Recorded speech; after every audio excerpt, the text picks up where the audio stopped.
Alright guys, today I wanted to do a bit of a different video. I tried to talk about this earlier, but I don't think I really gave it the justice that it deserves, and there's just a lot to talk about in this. And I'm referring to Hirens Boot CD. Now, what is Hirens Boot CD? Well, the simplest way to describe it would be a massive collection of freeware on a CD image. It's insane. There are tools that you can boot with. There's stuff that you run directly from Windows. It's insane what you can do with this. And if you happen to have a bunch of bootable CDs for different software like MemTest or Derek's Boot and Nuke or NT Password Reset or Windows Memory Test or BART PE, which is like a bootable Windows XP thing, or some kind of Linux recovery like Parted Magic, or some type of like third-party bootloader software like Plot Boot Manager or Con Boot or something like that. It's all on this disk. It's crazy what they put on here. I don't know how legal it is, but it's great. So I guess the first thing to talk about would be how to get it. And I am downloading from hirensbootcd.org, which strangely is not the official site for Hirens. The official site is hiren.info. But they don't have any downloads. I assume this is for some type of legal reasons, but whatever. Anyway, you go to the hirensbootcd.org site. You can see what they've added. Changelog. I mean, look at all this. Some new stuff for Mini XP. Tor browser. What else do I recognize? I got a battery monitor now. It's insane. A thing to remove all McAfee software. That's beautiful. And this is just Windows software here. It's not even the DOS software, which I will get to. And there's actually so much software that I'm probably going to have to do about 3 or 4 videos about Hirens just to get in all the information. There really is that much information. And so right now, we are waiting on this download to finish. And when you go to download Hirens Boot CD, it's generally 500 to 600 megabytes, always under 700 megabytes, because it's a CD image. I don't understand why people hate optical media so much. I think it's great. So right now we are waiting on this download to complete. I should mention that there are other sites you can download Hirens Boot CD from. There might be different versions of it on whatever your favorite torrent site is, but some of those will have different commercial software. You might have some with like Norton Ghost or Acronis or SpinRite or something like that. And a lot of those are over 700 megabytes, so they won't fit on a CD. And just for the sake of this video, it's much easier to have the, quote, official version of Hirens. But, as you'll see in a minute, it's meant to be changed. So anyway, our download completed. Let's go ahead and extract this zip file.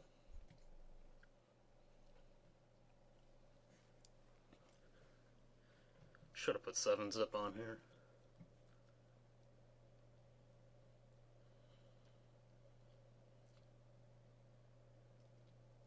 Okay, so now we have a variety of files.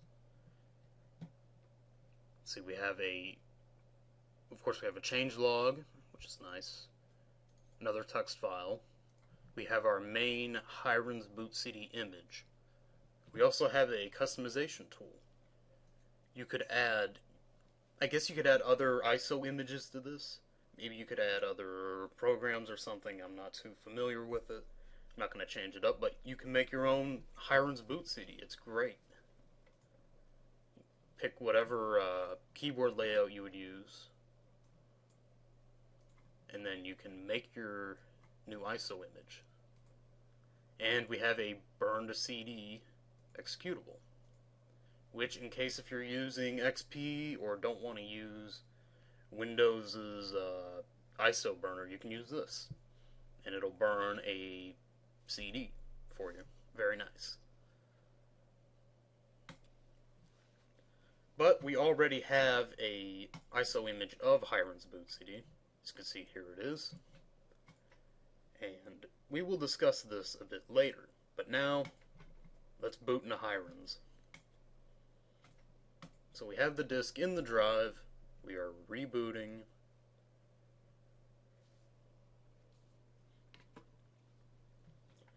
And here we are, the main Hirens boot CD menu. And it's fairly intuitive, fairly user-friendly. You just use the arrow keys, move around.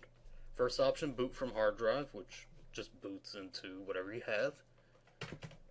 Mini Windows XP, we'll discuss later. DOS programs, discuss later. Linux, discuss much later. Now, some main menu tools. We have Windows Memory Diagnostic, which does not work. I do not know why. I think it's because it's on a virtual machine, but as you can see, you run it, and it gives you some kind of problem. Oh, well, maybe not. Oh, there it goes. Unrecoverable error. So, we have to reset.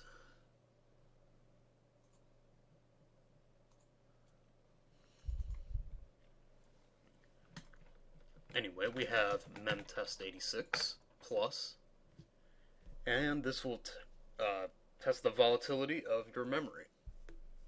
Pretty helpful. And of course, it has these strange timings, 0 megahertz, probably because it's on a virtual machine. If it wasn't virtual, you would see something more normal. Let's reset.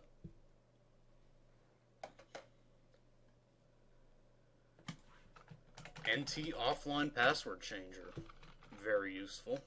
Although I have no idea how to use it myself. Apparently you can edit the SAM file in Windows. This will let you essentially change passwords on local accounts. Like I said, I don't know how to use it. I'll show you a different way to do it that is much easier than this later on. Reset.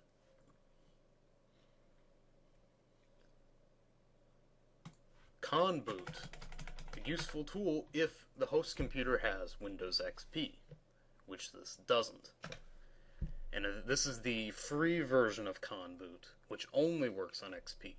Now, you may not have heard of Conboot, but what it does is, essentially it will hook the kernel like a rootkit and allow you to log on to a Windows account without any password, or with anything as the password.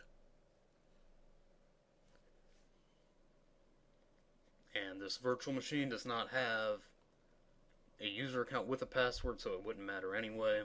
Let's reset.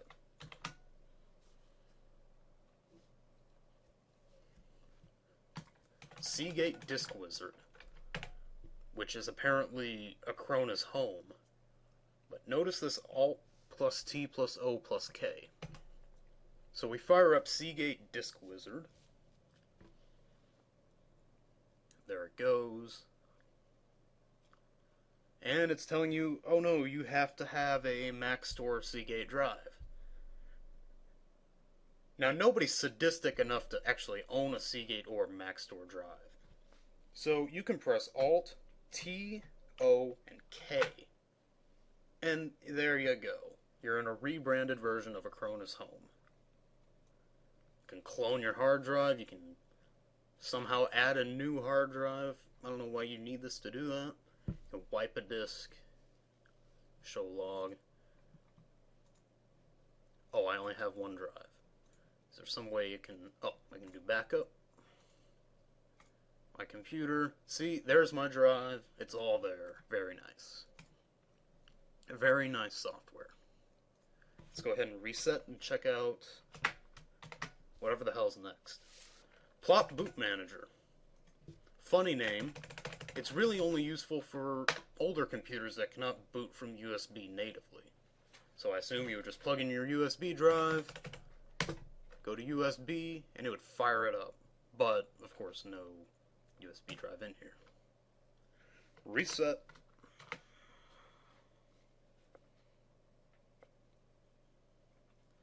Smart Boot Manager. What the hell is that? Well, it looks like you can change some of the flags on a hard drive, set something as bootable or not.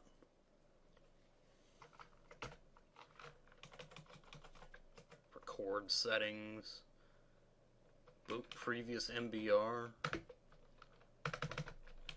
Boot IT. No, don't save. Reset. There's really just a lot of software on here that I don't know what it does. But, Jesus Christ. Fix NTLDR is missing. Another tool for XP mainly. And somehow if your bootloader gets corrupted, you can go through all of these and it'll help you boot Windows. Reset.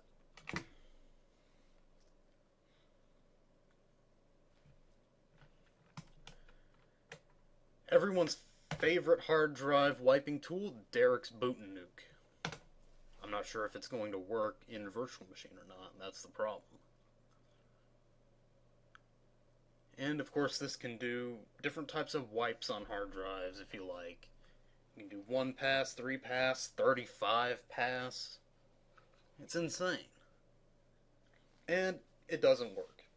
Probably because it's in a virtual machine or some type of deal with the connection, because I think it detects it as a SCSI drive or some bullshit.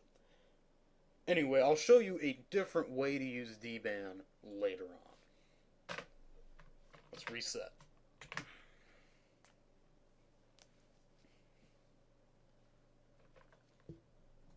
Alright, we have a custom menu, which you use the Hirens Boot CD Customizer tool to get to. And you can boot from whatever partition or MBR that you'd like. Oh, very nice. Reboot shutdown. Let's go back. And I believe this is going to wrap it up for the first part video. Next one is going to be DOS.